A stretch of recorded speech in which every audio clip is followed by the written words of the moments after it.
or healed us from sicknesses. Lord, I just pray for those who aren't here because of health. I pray that you would bring about quick healing. And just, Lord, encourage them as they are getting through sicknesses, and just keep us healthy as the winter continues. Lord, I just pray that you would bless us in our efforts to get together even when health keeps us apart. We lift these things up in your name. Amen. So, bylaws and structures. We're going to be looking in 2022 about changing some stuff in our bylaws, updating them.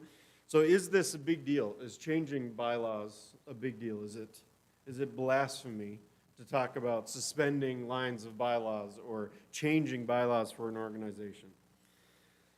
So what I want to do is talk a little bit about where bylaws came from, why we have them. I figured that will help us think through whether or not this is a huge deal. So believe it or not, the early church did not have bylaws for their congregations. They didn't have governing documents like we think of for nonprofit organizations. What they had were creeds and scriptures. Creeds were what early church believers would covenant together around.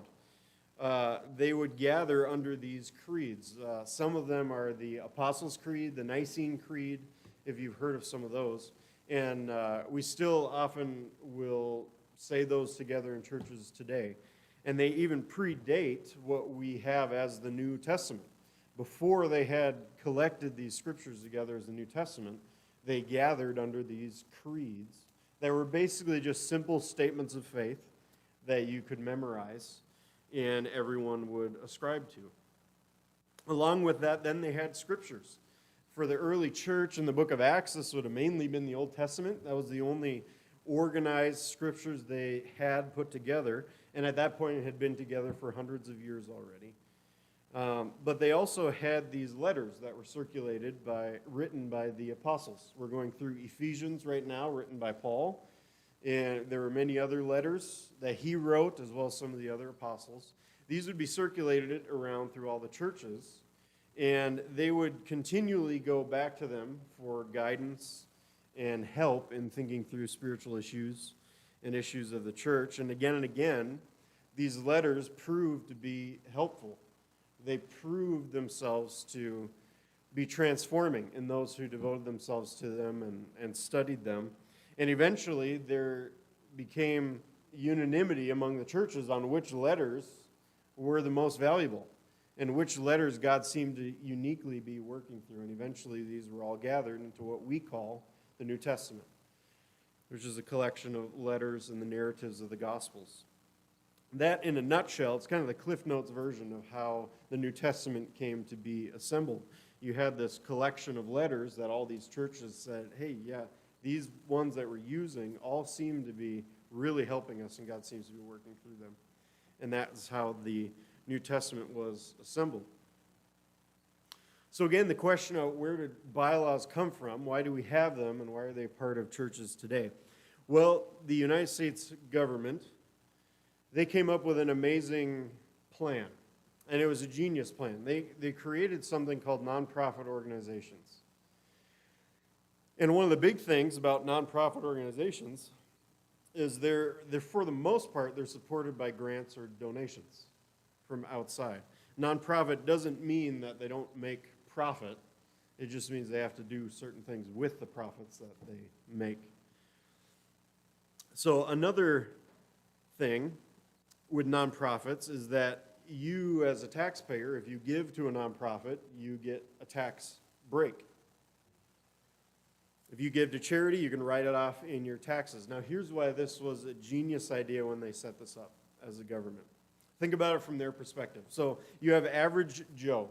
Okay, he gives $1,000 to, let's say, a local food shelf here in Bagley. Come tax time, the government sees that and says, oh, great, we'll take $20 off of your taxes. So here's the exchange that just happened.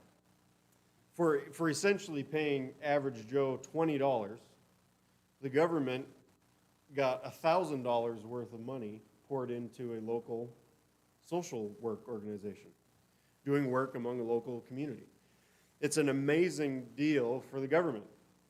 So what they do with nonprofit organizations is people then can funnel their money into social activism, helping food shelves, churches, things like that. And churches fall under this category of nonprofit religious organizations. We get a bunch of benefits for being categorized as a nonprofit. One of them being you get a tax break if you give to the church.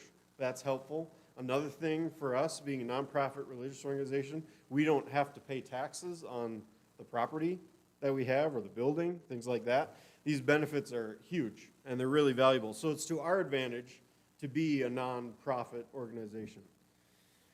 Along with that, you have to have bylaws.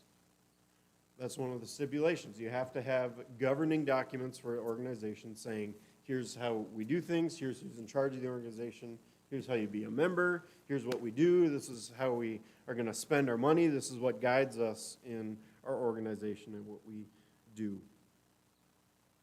We need to have bylaws, and there's a lot of wisdom in having bylaws. But they did not come from the Bible. It's not a biblical mandate that a church has bylaws. There's tremendous benefit in them. So is it a big deal to suspend lines or change bylaws? In short, it's not a big deal. It happens pretty regularly in a lot of nonprofit organizations. Looking back at bylaws and updating and tweaking bylaws is something that regularly happens with most nonprofits.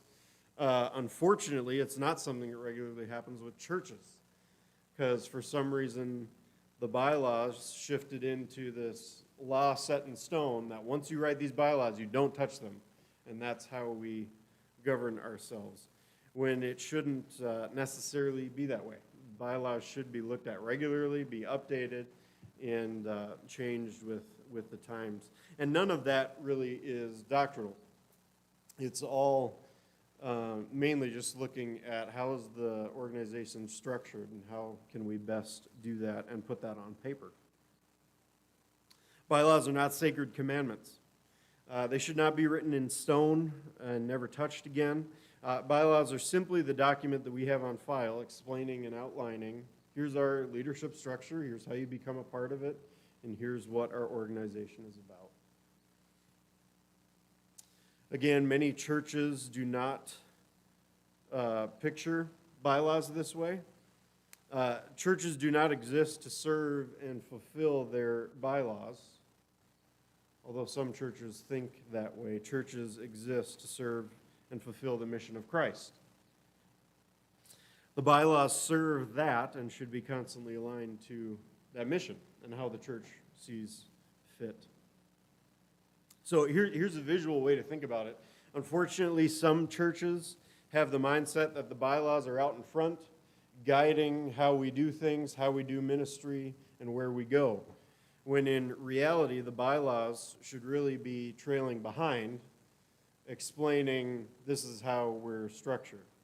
And where we go is where we feel God is leading us, and we just have the bylaws catch up behind us, explaining what we're doing. That's kind of a visual of where bylaws should be placed. Bylaws do not lead, God leads. So as we go into 2022, we're going to be looking at these bylaws, looking at some updates. They haven't been touched since the mid-90s. The world is a little bit different now than it was in the 90s. So there are some things that should be looked at and added to. But along with that, let's talk about where our structure came from. How did we end up with a board, a church board, with no elder team, which was kind of surprising to me when it first came here. And I wanted to dig into it and figure out, okay, how do we just end up with a church board and a solo pastor? Well, Calvary was originally a congregational church of Bagley. For many years, I think it was in the 50s that it left the congregational denomination. And that's what we inherited. At that point, Bagley was a little more than a logging camp when this church started as a congregational church. And with that congregational history, we have a structure that comes from that, mainly the church board. One thing that's interesting in church history is that, unfortunately, church structure tends to mirror the culture that it's in. You can see it throughout church history all the time. The idea of structure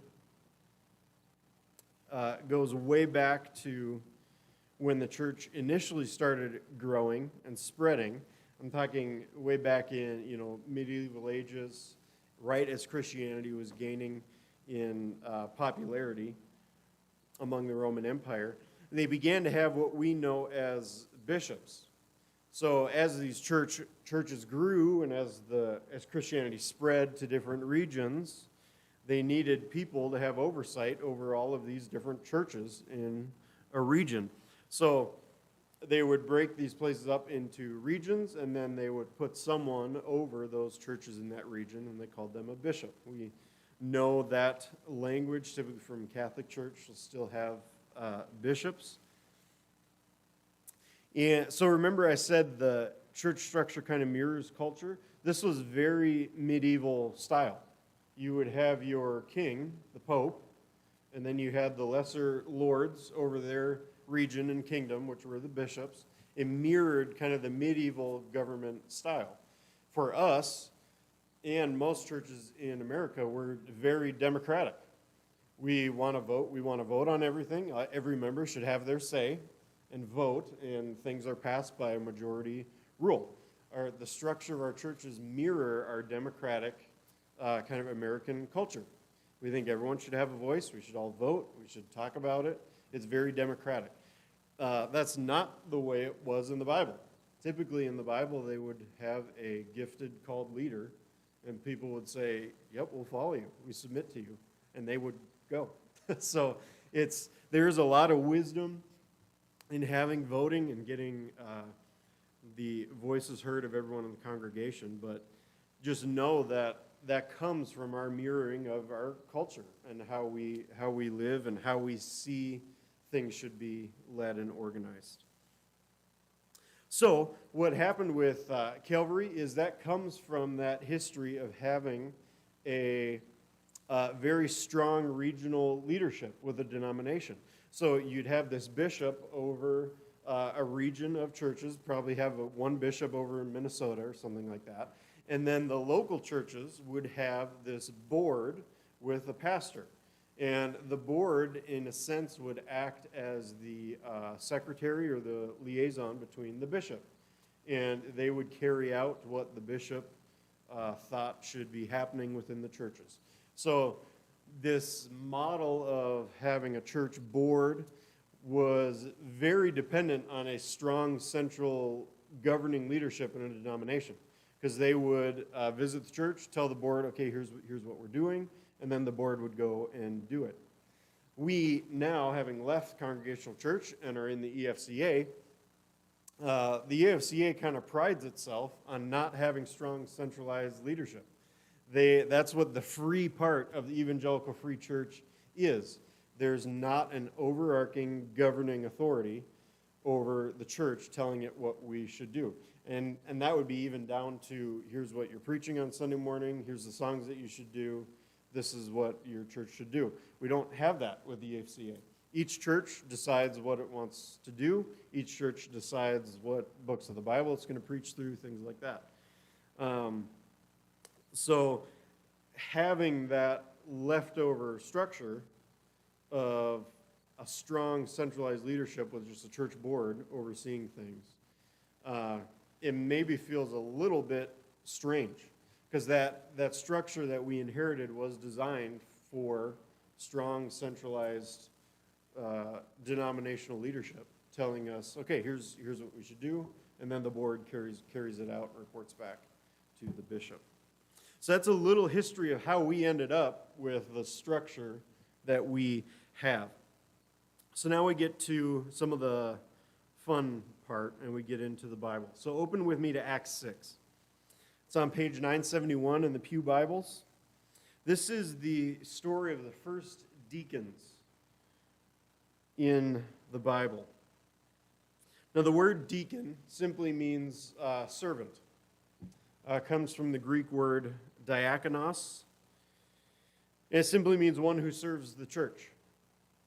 But a little bit more than that, a deacon is someone who serves the church in a particular way. We all serve the church in coming here and doing things for the church, but a deacon serves the church in a particular way or in a particular ministry or a particular office.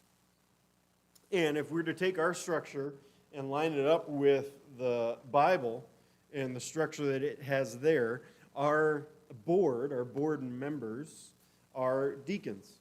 The board is made up of the team of deacons who run the various ministries within the church. So that's kind of the connection there. Our board is simply the team of deacons who serve the church in a particular role. Now what's cool is that the Bible gives us a story of the creation of deacons and the starting of this structure that the church continued to have. It arose out of an issue that happened in Acts 6. So we're going to look through Acts 6, verses 1 through 7, I think. Or 6. So now, typically I'll read the whole passage, and then we'll walk through it. But this is narrative. It's just a story of what was happening in the early church. So what we're going to do is read a couple verses at a time with some comment to kind of just fill us in with the context on what's happening. So, Acts 6, verse 1. In those days, as the disciples were increasing in number, there arose a complaint by the Hellenistic Jews against the Hebraic Jews that their widows were being overlooked in the daily distribution. So here's the setting. The church is growing. This is just after the disciples had Pentecost. If you remember, they were hiding. Jesus ascended back to heaven. They were kind of just hiding, gathering and praying, and then they were filled with the Holy Spirit. They began preaching, and everyone started believing in the gospel. The number of people began growing. The church started growing, and now we start seeing some issues that begin to happen.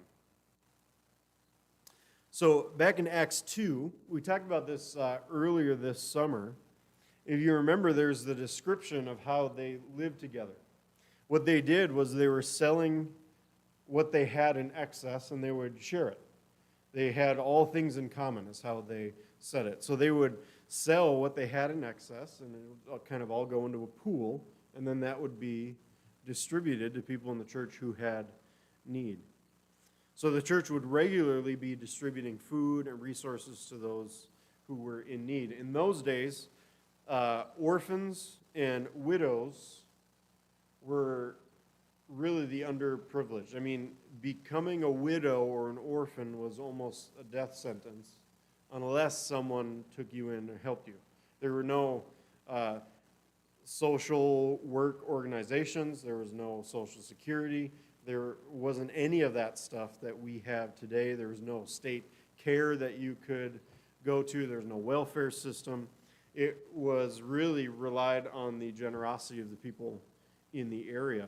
So as the church began gathering people, they realized they had to take care of their widows and orphans because no one else would. And their livelihood really depended on it. So this was not just some side ministry of the church. This was a critical part. Lives depended on the distribution of this food and the generosity of the church a lot of times in those days. So the issue here, as we see the church growing, the issue was that certain widows were being overlooked in the distribution of food. But there's something that needs to be pointed out, because this wasn't a small issue. This was a huge issue that had to do with the unity of the church. It was racial. So we see in those days the disciples were increasing in number. There arose a complaint by the Hellenistic Jews against the Hebraic Jews. The Hellenistic Jews, these were the Jews who were spread throughout the Roman Empire. They typically intermarried with Greeks, so they weren't pure-blooded Jewish people anymore. They would speak Greek. They read the Greek Old Testament. They didn't typically speak in the traditional Hebrew language of the Jews. They were often seen as not pure-blooded, real Jews by the Jewish people. The Hebraic Jews were the fundamentalists. They were the traditional. They spoke Hebrew. They read the Bible in the traditional Hebrew language. They practiced everything. They typically never had left the land of Israel during their conquerings and being spread out. So as these two groups came together, once they became Christians, tensions started to grow a little bit. So the Greeks came to the apostles and they complained that the Greeks were being overlooked in the distribution of food. This was not a small issue. This is a racial division that could split the church. So it goes on. The 12 summoned the whole company of the disciples and said, "It would not be right for us to give up preaching the word of God to wait on tables." The 12 here are the 12 apostles. They had become the local leadership of the church. And in this verse here, verse 2, there's a separation of two key positions in the church structure. The apostles here, as this issue came about, they quickly realized that in order to give this issue the attention that was needed, it would be at the expense of what they were already doing in ministry, mainly preaching the word and teaching the Bible, the study and preaching of the word. So don't read this as them saying, well, what we're doing is more important, so we can't be bothered with this. What they're saying is, both of these are important and we can't do both well. So we need to pick one. In this decision, they created a permanent leadership structure that stayed with the church. They created what came to be known as the elders. Elder, shepherd, pastor. It's the same word in the New Testament. And then deacons. We'll spend the rest of our time talking about deacons, but at a later date, we'll spend some time talking about the role of elders. What is that role? What do they do? What are they supposed to be? But I'll mention a couple things here. The elder, shepherd, pastor role. Again, all the same word, interchangeable in the New Testament. In the New Testament, this role is never a single person. It's a team of men devoted to prayer and study of the Word for the sake of the health and protection of the church. That's the role of an elder team. Typically, one or two of this team would focus on the teaching and preaching of the Word to the gathered group of believers. We'll spend some more time on this role in the future as we continue going through bylaws and looking at that. So this group of elders, they prioritize the preaching of the Word in their ministry and realized they couldn't do both, so they needed to delegate. So they created what are now known as deacons. And let's look at how they did it. Verse 3, "Brothers and sisters, select from among you 7 men of good reputation, full of the Spirit and wisdom, whom we can appoint to this duty." So the apostles go to the whole church. They go to everyone. They have a business meeting. Everyone gathers. And they say, "Select from among you." Now here's one of those moments in the New Testament where there's assumed some sort of a membership system. He says, "Select from among you." How do they know who is among them? How do we know who is among us? When we're thinking through who to pick for leadership, someone who walks in off the street and comes once on a Sunday morning and then doesn't come back, were they part of us? Were they among us? Should they be part of our pool of leadership? There's an implied knowing of who is in and who is out. And that's where we get our idea for membership and where churches come where churches are coming from when they have plans for membership. Membership is our way of knowing who is committed, who is in, and who is our pool of people for leadership positions. So they tell the whole church, look at the pool and pick 7 men. Now, deacons throughout the New Testament are both men and women. Here, for some reason, they decided to just pick men. It's not sure why. It's not clear. My guess is it had something to do with the way the ministry worked and maybe some of the work of the ministry. It was maybe easier at that time for men to do it. But throughout the New Testament, we see many times there's men and women who function as deacons in the church. So in a sense, they created a nominating committee, is what we have. You pick a few people. They just said anyone can, though. They opened it up to the whole church, said, all of you pray through this and pick 7 men who can do this role. And they said, pick 7 men who have a certain characteristic. It wasn't just any random people. Pick 7 men who are of good reputation, full of the Spirit, and full of wisdom. I hope that I would be on that list. 1 Timothy 3 is another place where we see a list of qualifications of a deacon and what kind of person they should be. It's a big list, but it can really be summed up in these 3. A person of good reputation, full of the Spirit, and full of wisdom. What is happening here is they're selecting mature, gifted people from among their number and appointing them to take charge of a ministry. They're setting them apart for a specific role in serving the church. That is what a deacon does. That's what makes up, for us, the positions that we have on the board. They are deacons that oversee a specific ministry of the church. Each position oversees a certain area, and we together as a church set them apart for that specific ministry. That's what a deacon is, and that's where our board comes from. Continues on, the apostles say, but we will devote ourselves to prayer and to the ministry of the word. They state here the primary goal of an elder team and a pastor team. Prayer, devotion to the word, that's what an elder team does. Whereas the deacon team is specifically commissioned for a ministry activity. Continues on. This proposal pleased the whole company.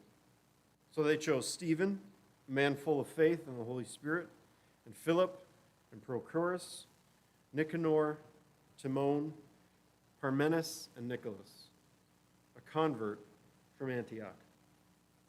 They had them stand before the apostles who prayed and laid their hands on them.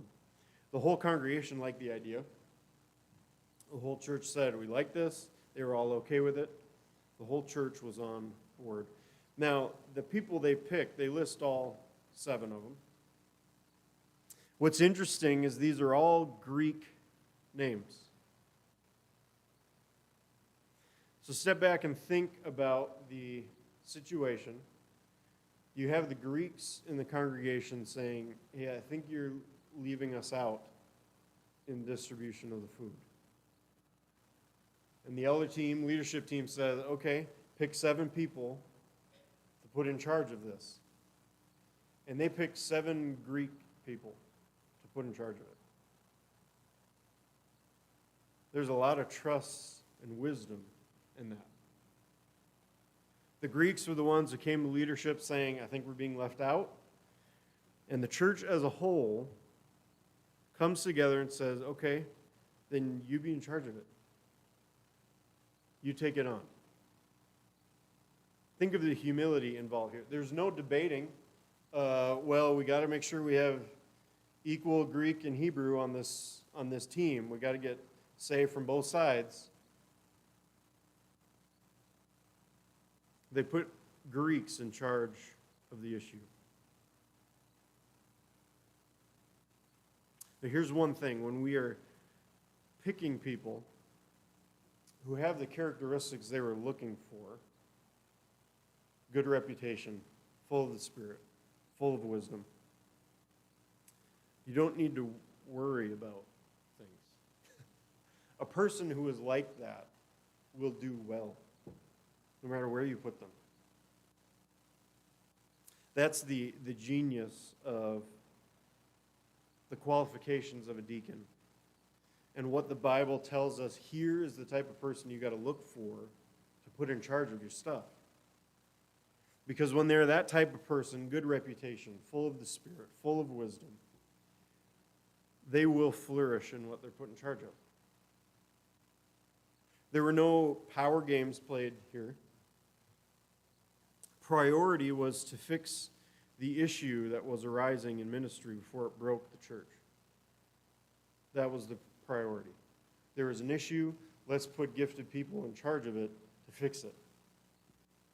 The issue was not who can we put in power. The issue was who is God's person in our flock who can work this ministry. We see later on that things were fixed. It was no longer an issue.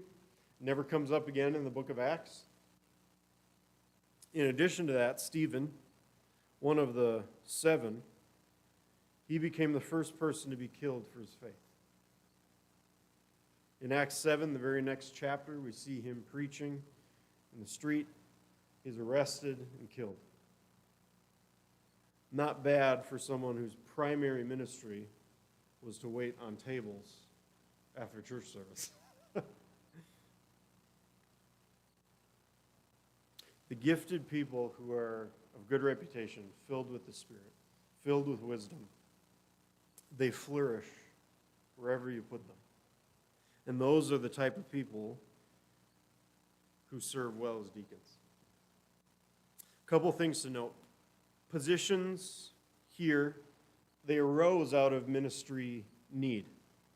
Deacon positions in the New Testament always arose within a ministry as needs came up and things were, issues were found or things were needed or ministries needed workers. They would come and go as certain ministries were needed or not needed.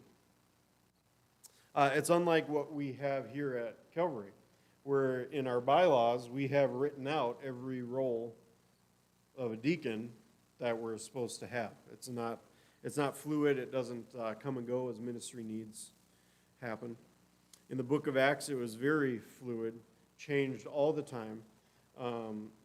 I would argue that they had to be that way, maybe a little bit more so than us, just because they were at the very beginning of the church. The church was forming. There was a lot of things happening around that time. We don't exist in as unstable of a church environment as they did. People know what churches are. There's many in the town. It's not as unstable as what it would have been here. And they had no guidance from collected scriptures yet. They were just trying to figure this out as they went along. Positions arose out of ministry need. Once elected, they were sent. Once deacons were chosen, they were put in charge of ministry, and it was theirs to run with. The apostles, the elders, they went back to prayer and study of the word, and they trusted that team of deacons to run with the ministry and go with it. Keep in mind, deacon is a person of good reputation, full of the Spirit, full of wisdom. People like that are constantly looking for input and wisdom in what they're doing. There's a tremendous amount of trust in letting them run with a ministry and watching it flourish.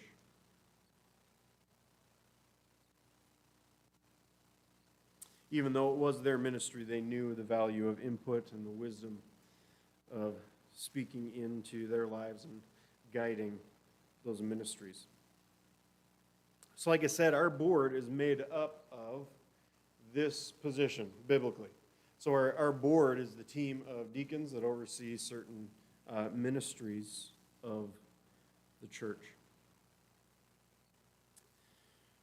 And I encourage you to pray for them in the years ahead. We're going through a lot of transition. New pastor here. We're going to be looking at bylaws. things like that, as well as outside of our church. The world is changing quickly. Things are changing quickly. And the years ahead for churches, I think, are going to be harder than previous years. We saw a little bit of that with COVID coming through and how that disrupted what we do as church and how we think about it. And I don't think that's going to slow down anytime soon.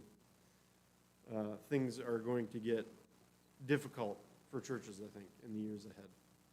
Just as things shift, as culture changes, as the way people think about what church is changes. And I encourage you to regularly pray for our leadership, for our board members and the deacons that we have. As we close this morning, I do want our board members who are here, which I think is just Pete and Jen